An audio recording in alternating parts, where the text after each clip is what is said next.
구독과 좋아요는 저에게 모두 다 큰 힘이 됩니다. 안녕하세요. 거북이 혈색부록의 거북이입니다. 드디어 저에게는 산책의 욕구를 솟구치게 하는 날씨가 계속되고 있어요. 사실 여름에는 덥고 모기밥 되는 게 싫어서 보통 실내에서 운동을 했었는데 요즘은 운동 겸 뒷산에서 자주 걷고 있습니다. 여러분은 잘 걸으시나요? 기왕이면 올바른 자세로 걸어야 통증 없이 운동하며 건강도 지킬 수 있을 텐데요. 오늘은 아프지 않은 노년을 위한 내 다리로 평생 걷기 방법을 다나카 나오키 저자의 나는 당신이 오래오래 걸었으면 좋겠습니다와 함께 이야기해 보도록 하겠습니다. 저자는 세계 수영선수권 국가대표팀 트레이너이자 재활치료사로 활동했어요. 선수뿐 아니라 일반인들까지 그에게 치료를 받으려고 1년 이상 대기할 만큼 뼈 관절, 생리요법 분야의 최고 전문가로 손꼽히고 있는 분인데요. 특히 수술 없이 자세와 걸음걸이 교정, 근력 트레이닝만으로 통증을 완화하고 병을 완치하는 그의 비법이 크게 인정받고 있습니다. 그럼 이분이 말하는 건강을 지키는 걷기는 무엇인지 지금부터 알아볼게요. 요즘은 공원이나 헬스장을 가보면 열심히 운동하는 젊은 분들을 많이 볼 수 있는데요. 이렇게 젊었을 때 만들어 놓은 근육들이 중노년이 되었을 때도 그대로 유지될 수 있을까요? 평생 운동을 꾸준히 한다면 모를까?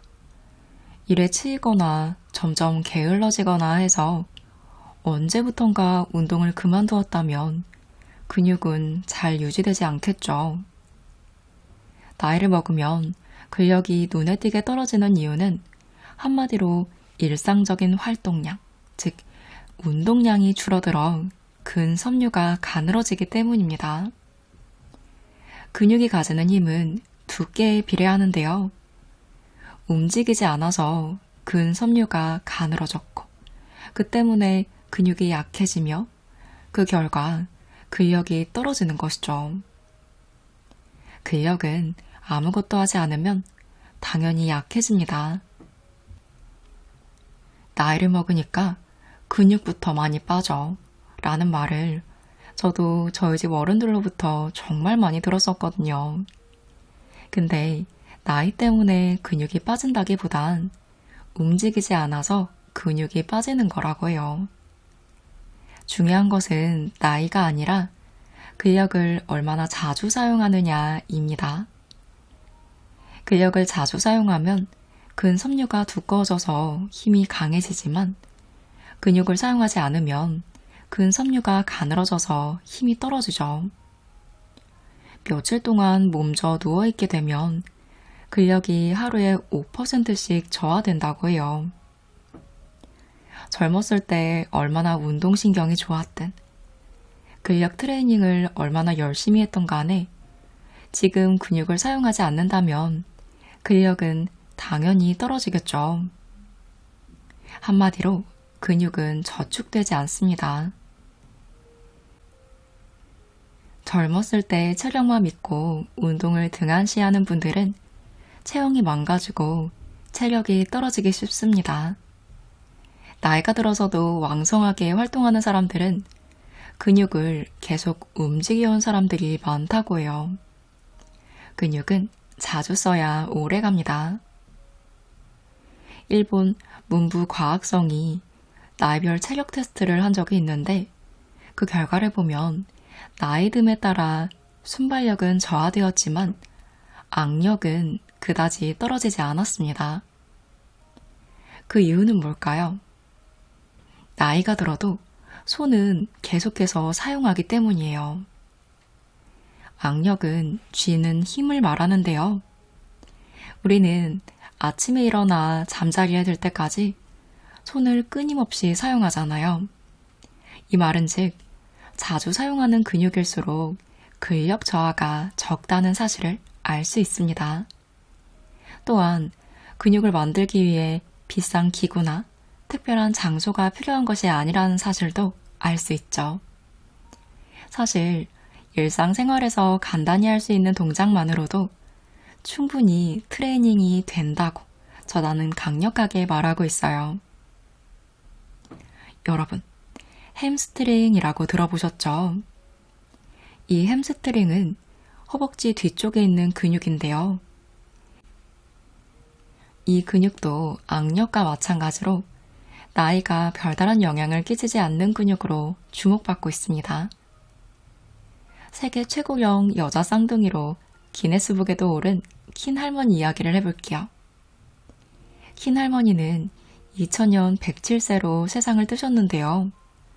그녀는 생전 백내장 수술을 받고 태어난 뒤 약해진 다리 근육을 키우기 위해 트레이닝을 하셨어요. 어떤 트레이닝이었냐? 바로 햄스트링 단련이었는데요. 트레이닝 방법이 특이하거나 어려운 것도 아니었습니다. 먼저 엎드린 상태로 배 밑에 쿠션을 넣어요.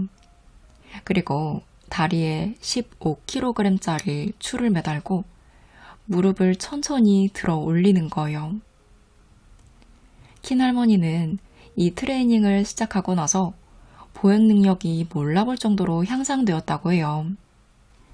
햄스트링이 어째서 나이의 영향을 받지 않느냐에 대해서는 고령자 특유의 걸음걸이에서도 찾아볼 수 있습니다.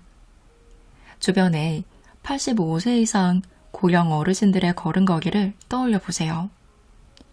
고령자들은 무릎과 고관절이 휘어진 상태로 걷는 경우가 많은데요.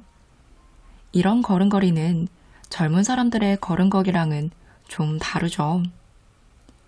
젊은 분들은 뒤에 있는 다리로 몸을 앞으로 내밀면서 걷는데 고령자들은 앞으로 내민 다리를 축으로 몸을 끌어당기는 듯 걷는 분들이 많으실 거예요. 이 걸음걸이는 원래 보행에 필요한 다리 근육을 저하시키지만 햄스트링은 저하시키기 어렵습니다. 킨 할머니는 이 햄스트링을 단련하면서 무릎과 고관절이 휜 상태인 고령자의 걸음걸이로 계속 걸을 수 있으셨다고 해요. 트레이닝을 통해 보행 능력이 향상되어 100살이 되었을 때도 자기 발로 걸으셨다고 합니다. 킨 할머니의 예는 고령자뿐만 아니라 모든 세대에 적용해 볼 수 있겠죠. 사람마다 근육은 자신의 나이에 맞는 활동을 하도록 붙어 있으니 자신의 근육에 필요한 동작이 무엇인가를 이해해야 합니다. 그리고 근력 트레이닝 등을 통해 필요한 동작을 의식적으로 단련해 나간다면 오래오래 근력을 유지하며 생활하실 수 있을 거예요. 나이에 따라 근력을 키우는 방법이 달라 나이와 상관없는 일반적 근력 트레이닝은 그다지 효과적이지 않다고 해요. 심지어 역효과를 가져올 수 있으니 주의해야 하는데요. 중노년층 근력 트레이닝은 일상생활에서 주로 쓰이는 지근의 비율이 높은 근육을 중심으로 단련하는 것이 관건입니다. 또한 지근이냐 속근이냐와 상관없이 몸 전체에 영향을 미치는 큰 근육도 단련해야 하죠. 그러니 30대에서 60대까지는 대둔근, 대흉근, 넙치근, 70대 이상은 햄스트링, 장요근을 중심으로 기본적인 트레이닝을 하는 것이 좋습니다.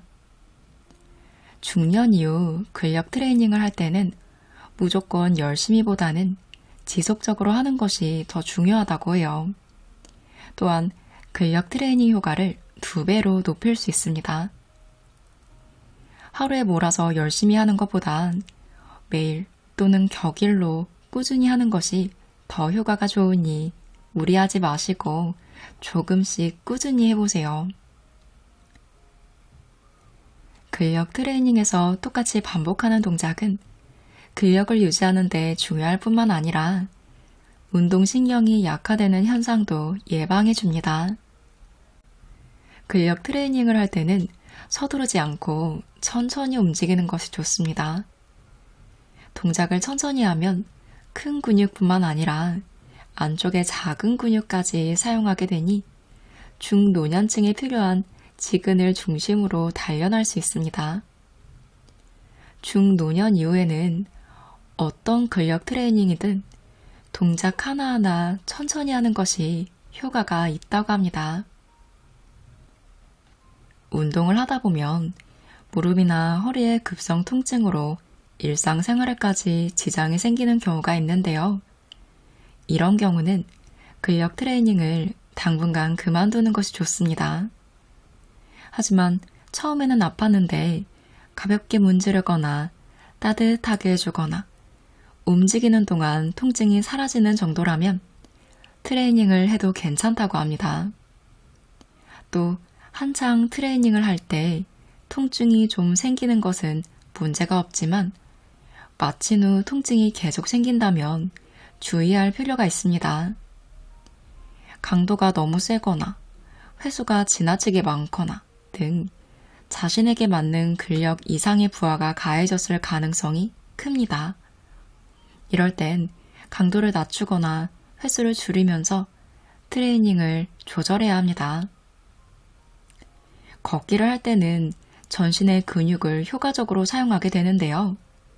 걷기는 전신 근육을 균형 있게 사용함으로써 에너지를 적게 소비하면서도 움직일 수 있는 효율적인 운동이자 쉽게 지치지 않는 운동이라고 할 수 있습니다.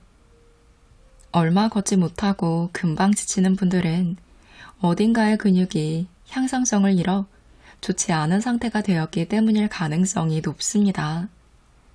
또 걷기와 관련된 수많은 근육 중 에너지 효율이 나쁜 근육이 여럿 있다는 뜻이기도 하죠. 걸으면 금방 지친다는 것은 근력이 저하되었음을 보여주는 가장 확실한 신호입니다.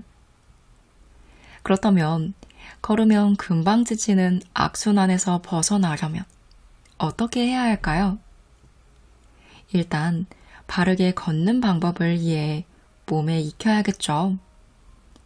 간단히 소개해 볼게요.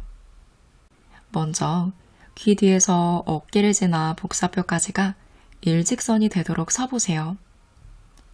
거기서부터 중심을 이동시키는 걷기 방법이 시작됩니다. 바르게 걷기 위해서는 발 뒤꿈치부터 지면에 붙이고 발 뒤꿈치, 발바닥의 바깥쪽, 엄지발가락 아래의 불룩한 부분 순으로 체중을 이동시킵니다. 그 다음 엄지발가락 끝으로 지면을 차면서 앞으로 나아가세요. 이때 체중을 받치고 있는 무릎은 항상 쫙 편 상태를 유지합니다. 처음에 약간 설명이 어려울 수 있는데 막상 실천해보면 그렇게 어렵지 않으실 거예요. 쉽게 말하면 앞발은 발 뒤꿈치부터 붙이고 뒷발은 엄지발가락으로 확실하게 차내면서 걸으면 되는 거예요. 발 뒤꿈치를 꼭 붙이고 엄지발가락으로 바닥을 찬다면 대체로 올바른 걷기법이 됩니다. 발 뒤꿈치부터 붙이고 중심을 이동시키면 무릎이 저절로 펴지고 쉽게 지치지 않고 걸을 수 있다고 해요. 이는 엄지발가락 주변에 대부분 분포하는 메카노리셉터가 자극을 받아 수많은 근육의 활동성이 상승하기 때문인데요. 메카노리셉터는 뇌에 자극을 전달하는 감각 센서로 몸 전체에 분포한다고 해요. 발바닥에서는 주로 엄지발가락 주변에 분포해 바르게 운동할 수 있도록 도와줍니다. 의식적으로 발 뒤꿈치부터 지면에 대고 엄지발가락 끝으로 확실히 차면서 걸으면 됩니다. 이것이 지치지 않고 바르게 걷는 비결이라고 저자는 강력하게 추천합니다. 이런 올바른 걷기 방법과 비교하지 않더라도 자신의 걷기 자세가 잘못되었다는 사실을 어렴풋이나마 인지하는 분들도 많이 있을 텐데요.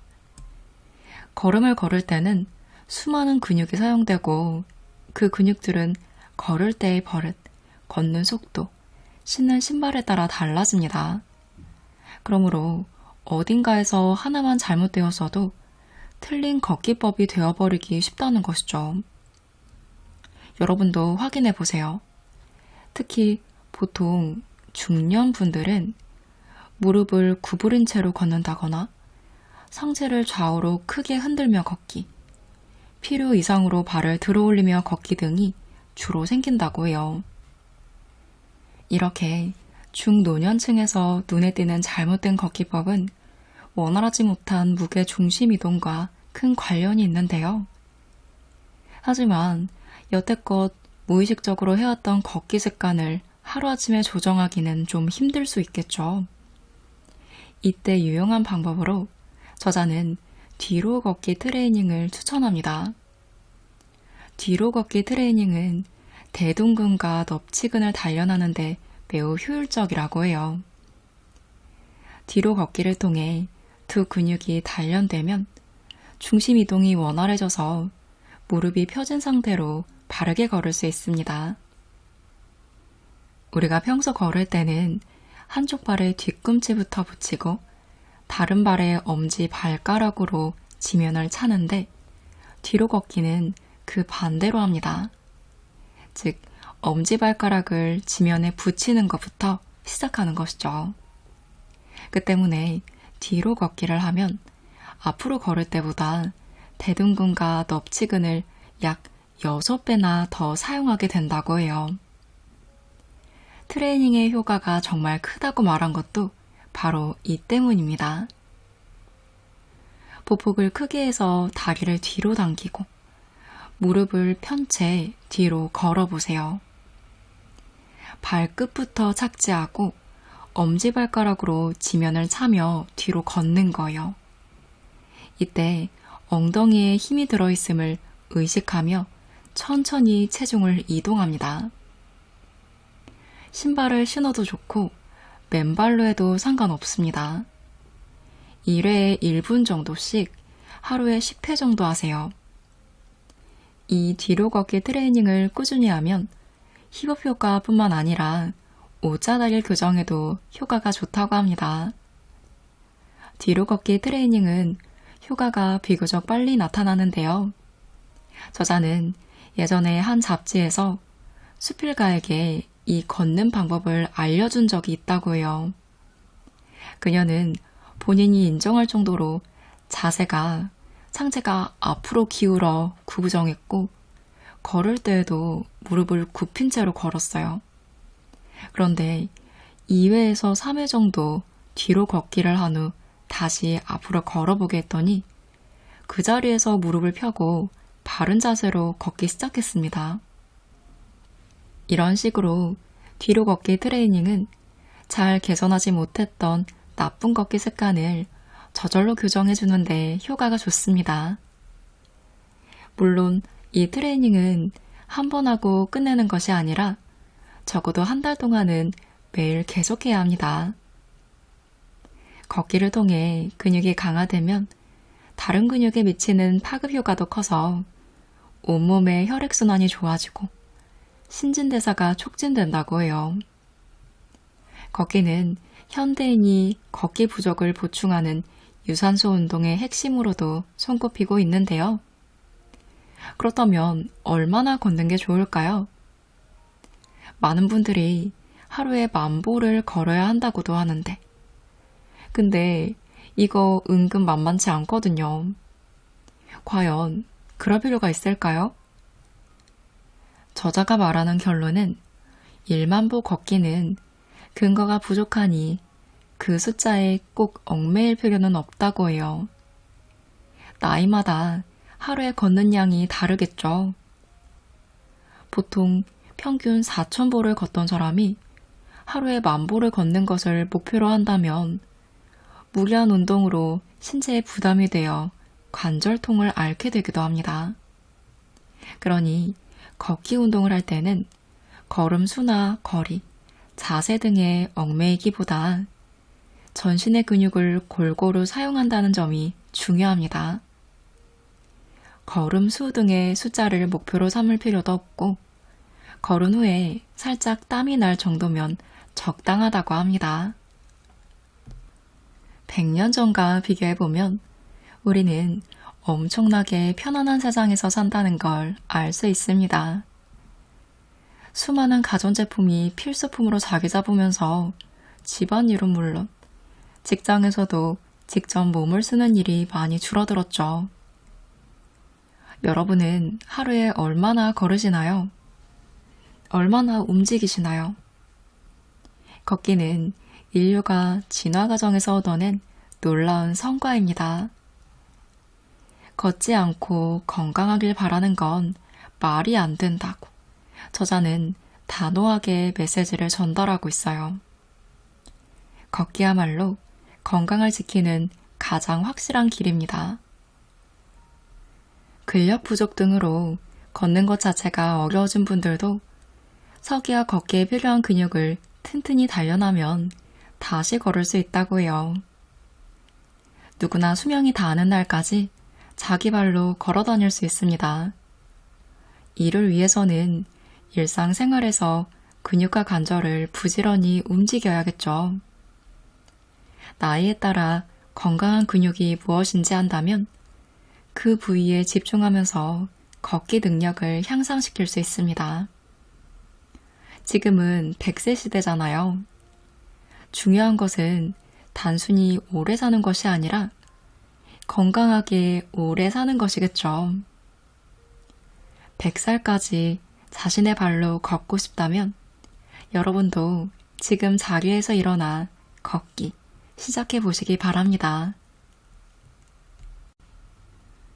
오늘은 다나카 나오키 저자의 나는 당신이 오래오래 걸었으면 좋겠습니다와 함께 효과적으로 올바르게 걷는 걷기 방법에 대해 이야기해 보았습니다. 근육에 대해서 그림과 함께 어렵지 않게 설명이 되어 있어서 좋았어요. 걷기법 외에도 간단한 운동법으로 속근육을 튼튼하게 만들 수 있는 방법이 자세하게 설명이 되어 있었습니다. 특히 중노년분들이 해보시면 정말 좋을 것 같은 운동 방법들과 근육 사용법들이 담겨 있었어요. 저는 원래 근력 운동을 좋아해서 하고 있는데 가족들에게 알려드리고 싶어도 나이마다 운동 방법이 다르다 보니 알려드릴 수 있는 게 좀 한정적이더라고요. 제가 하는 방식이 무리가 될 수 있으니까 조심스럽기도 하고요. 관절을 튼튼하게 하는 쉽게 효율적으로 할 수 있는 운동 방법을 알려드리고 싶었던 참이었는데 되게 좋은 참고가 되었어요. 올바른 걷기 방법뿐만 아니라 집에서도 간단히 할 수 있는 효과적인 운동 방법을 알고 싶은 분들이 참고해보시면 좋을 것 같습니다. 여러분이 100세, 그 이상으로 건강하시길 바라는 마음으로 영상 마무리합니다.